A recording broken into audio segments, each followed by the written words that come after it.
जरा तसव्वुर कीजिए, रात के 12 बज रहे हैं, आपकी आंखें थकी हुई हैं, दिमाग बोझल है और मोबाइल की स्क्रीन पर कल के कामों की लिस्ट चमक रही है।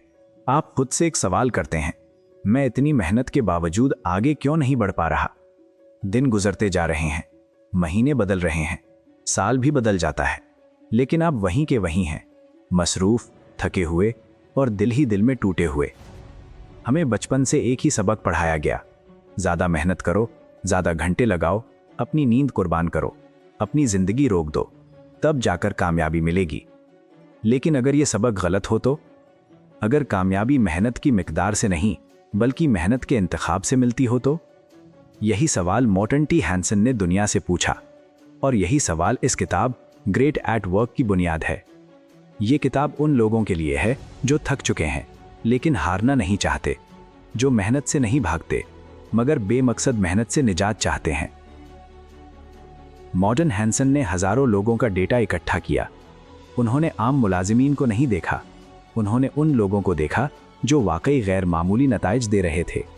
और फिर उन्होंने एक हैरानकुन हकीकत देखी, ये लोग ज़्यादा काम नहीं करते थे, ये लोग ज़्यादा मीटिंग्स में नहीं बैठते थे, ये लोग हर ईमेल का फौरन जवाब नहीं देते थे, फिर भी यही लोग सबसे आगे थे। किताब हमें सबसे पहले ये झटका देती है कि मसरूफियत कामयाबी नहीं है। हम मसरूफ रहकर खुद को धोखा देते हैं।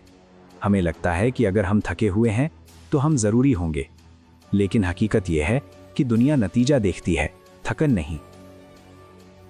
अजीम लोग सबसे पहले ये फैसला करते हैं कि कौन सा काम वाकई अहम है। वो 10 कामों में हाथ डालने के बजाय 2 या 3 काम मुंतखब करते हैं और फिर उन पर ऐसे टूट पड़ते हैं जैसे वही उनकी जिंदगी का मकसद हो। यही फलसफा है डू लेस देन ऑब्सेस। एक मिसाल लें, 2 लोग एक ही कंपनी में काम कर रहे हैं। एक हर काम के लिए हाँ कहता है, दूसरा कुछ कामों के लिए नरमी से इनकार करता है। पहला दिन भर भागता रहता है, दूसरा खामोशी से एक चीज पर फोकस करता है। साल के आखिर में तरक्की किसको मिलती है? इनाम किसको मिलता है? जो भाग रहा था या जो फोकस में था? किताब हमें सिखाती है कि ना कहना भी एक महारत है और ये महारत आपको आम से अजीम बनाती है। इसके बाद किताब हमें सिखाती है कि काम को वैसे ही करना जैसा हमेशा होता आया है, ये अजमत का रास्ता नहीं। अजीम लोग सवाल करते हैं, वो सिस्टम को चैलेंज करते हैं, वो पूछते हैं क्या ये वाकई ज़रूरी है, क्या इसका बेहतर तरीका हो सकता है। ये लोग वक्त बचाने के लिए शॉर्टकट्स नहीं ढूंढते बल्कि असर बढ़ाने के लिए स्मार्ट रास्ते तलाश करते हैं। वो मायार पर समझौता नहीं करते बल्कि गैर ज़रूरी मराहिल ख़त्म करते हैं। फिर किताब हमें एक और धचका देती है। हम समझते हैं कि ज़्यादा सीखना कामयाबी है, लेकिन हकीकत यह है कि बिना अमल के सीखना सिर्फ खुद को तसल्ली देना है। अजीम लोग फ़ौरन सीखते हैं, फ़ौरन आजमाते हैं और फ़ौरन फीडबैक लेते हैं। वो गलती से नहीं डरते, वो गलती को डेटा समझते हैं और यही रवैया उन्हें मुसलसल बेहतर बनाता है। किताब ये भी बताती है कि जज्बा अकेला काफ़ी नहीं। अगर जज्बा मकसद से ना जुड़ा हो तो वो वक्ती होता है। अजीम लोग अपने काम को किसी बड़े असर से जोड़ देते हैं।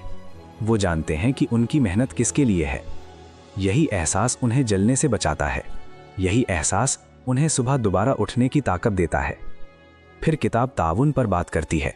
हम समझते हैं कि ज़्यादा लोग, ज़्यादा आइडियाज़, ज़्यादा मीटिंग्स, ज़्यादा कामयाबी लाएंगी, लेकिन हकीकत यह है कि बेमकसद ताउन वक्त का कातिल है।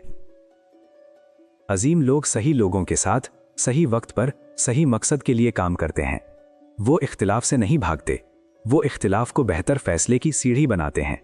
वो पहले बहस करते हैं, फिर एक सिमत में मुत्तहिद हो जाते हैं। किताब का एक बहुत ताकतवर सबक यह है कि अजीम लोग खुद को छिपाते नहीं। वो खामोश मेहनत के नाम पर अपने काम को अंधेरे में नहीं रखते। वो जानते हैं कि अगर वो खुद अपनी कदर बयान नहीं करेंगे तो दुनिया नहीं करेगी। आखिर में ये किताब हमें सुकून देती है। ये हमें इजाज़त देती है कि हम कामयाब होने के लिए अपनी ज़िंदगी कुर्बान ना करें। अज़मत का मतलब जलकर ख़त्म होना नहीं, अज़मत का मतलब समझदारी से आगे बढ़ना है। ये किताब हमें सिखाती है कि कम काम करके बेहतर ज़िंदगी भी मुमकिन है और बड़ी कामयाबी भी। अगर आप वाकई अपनी मेहनत को नताइज में बदलना चाहते हैं तो ग्रेट एट वर्क सिर्फ एक किताब नहीं, ये एक नया ज़ाविया है। अगर आपको ये मुकम्मल और गहरा खुलासा पसंद आया हो तो इस वीडियो को लाइक ज़रूर करें। चैनल अनलिमिटेड लर्निंग स्पॉट को सब्सक्राइब करें ताकि आपको ऐसी ही ज़िंदगी बदलने वाली किताबों के खुलासे मिलते रहें। कमेंट में बताएं कि आप अगली वीडियो किस किताब पर चाहते हैं और इस वीडियो को उन लोगों के साथ शेयर करें जो बहुत मेहनत करते हैं मगर सही दिशा नहीं पा रहे। हम दोबारा मिलेंगे एक और किताब, एक और सीख और एक और बेहतर ज़िंदगी के वादे के साथ।